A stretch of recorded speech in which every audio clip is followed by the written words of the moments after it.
Abanyekongo binjiye mu gihugu cy'Ubwongereza mu buryo butemewe n'amategeko bakaba bagiye gusubizwa iwabo shishitabona by'umwihariko n'Ubwongereza na Repubulika ya Demokarasi ya Kongo bikaba byemeranyije ku masezerano yerekeye ku gusubiza abanyekongo binjiye muri iki gihugu cy'Ubwongereza cyo ku mugabane w'Uburayi mu buryo bunyuranyije n'amategeko ndetse n'abakatiwe n'inkiko bagasubizwa iwabo muri Repubulika ya Demokarasi ya Kongo. By'umwihariko hashize igihe kinini Ubwongereza ndetse na Repubulika ya Demokarasi ya Kongo bitumvikana ku ngingo zigiye zitandukanye zirimo izigendanye no kwemerera abanyekongo kwinjira mu gihugu cy'Ubwongereza.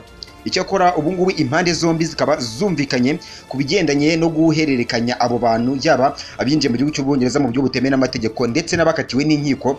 By'umwihariko abanyekongo nabo mu by'ukuri bakaba bazemererwa kwinjira mu gihugu cy'Ubwongereza noneho ku buryo bwemewe n'amategeko nyuma y'uko abangaba bandi bagaruwe muri Repubulika ya Demokarasi ya Kongo.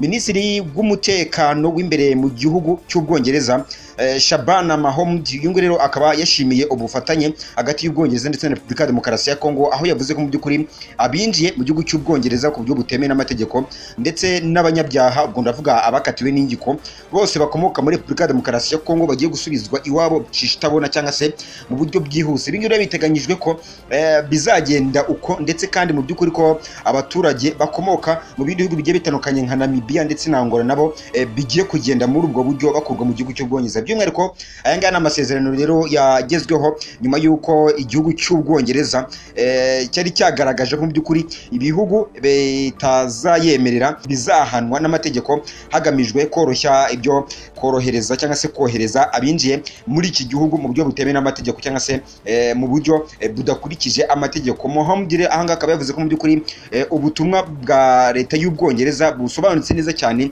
ndetse kandi niba leta zo muri ibi bihugu zitemera kwakira abaturage bazo zizirengera ingaruka zizava mu by'umwihariko rero Ubwongereza bukaba bukomeje guhura n'ibibazo bigiye bitandukanye by'abimukira, aho rero abimukira bakomeje kugenda binjira mu gihugu cy'Ubwongereza mu buryo bunyuranyije n'amategeko, bikarangira ari igihugu cy'Ubwongereza kigaragayemo imvururu ndetse n'ibikorwa by'ubwiyahuzi. By'umwihariko rero Minisitiri w'umutekano w'imbere mu gihugu cy'Ubwongereza rero akaba aherutse gutangaza ko mu by'ukuri abimukira batemewe n'amategeko binjiye muri iki gihugu cy'Ubwongereza bifashishije ubwato buto mu mwaka wa 2025 bari bageze ku bihumbi 41 n'abantu 472. Ni ingi rero ni umubare uri hejuru cyane kuko inshuro ya kabiri binjiye mu gihugu cy'Ubwongereza mu guhera mu mwaka wa 2018. Iki gihe rero ibingibi byaherukaga mu mwaka wa 2022 aho abinjiye mu gihugu cy'Ubwongereza bari abantu cyangwa se barabimukira bagera ku bihumbi 45 n'abimukira 774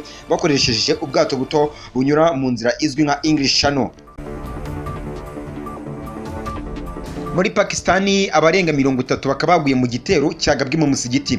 Muri Pakistan ni kuwa gatanu igisasu nibwo bivuga ko cyaturikiye mu musigiti uherereye mu nkengero z'umurwa mukuru Islamabad. Ubwo rero ngo abantu bari bagiye mu bashengesho, iki gisasu kikaba cyaje guhitana abantu bagera kuri 31, abandi bagera ku 169 barakomereka. Polisi ya Pakistan ikaba yatangaje ko iperereza rigikomeje kugira ngo hamenyekane niba iki gitero cyaba cyakozwe n'umwiyahuzi. Sibyo kandi gusa polisi yo muri iki gihugu yanavuze ko hari impungenge z'uko umubare w'abapfuye ushobora kwiyongera kuko bamwe mu bakomeretse ngo batameze neza. Kugeza amagingo ayenga rero ngo nta mutwe w'iterabwoba wahise wigamba iki gitero, ariko bikaba bikekwa ko iki gitero cyaba cyakozwe n'imitwe nka Pakistan Taliban cyangwa se Islamic State. By'umwihariko perezida wa Pakistan Asif Ali Zardari ndetse na minisitiri w'intebe Shahbaz Sharif angaro bakaba batangaje ko mu by'ukuri bifatanyije n'imiryango yabuze ababo, basaba ko mu by'ukuri abakomeretse bahabwa ubufasha bwose bushoboka.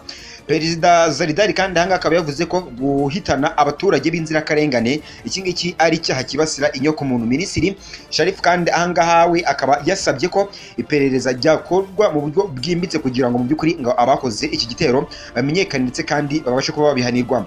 Ibi ngibi bibaye kandi mu gihe Pakistan imaze iminsi ihanganye n'ibitero by'imitwe yitwaje intwaro, cyane cyane umutwe wa Balochistan Liberation Army cyangwa se BLA ndetse na Pakistan Taliban TTP, ndetse kandi baravuga ko mu cyumweru gishize uno mutwe wa BLA wagabye ibitero bikomeye cyane mu ntara ya Balochistan, ndetse kandi ibitero bikaba byaje guhitana abantu bagera kuri 50. Ni mu gihe rero ingabo za Pakistan zo zavuze ko zishe abarwanyi bo muri mutwe barenga 200.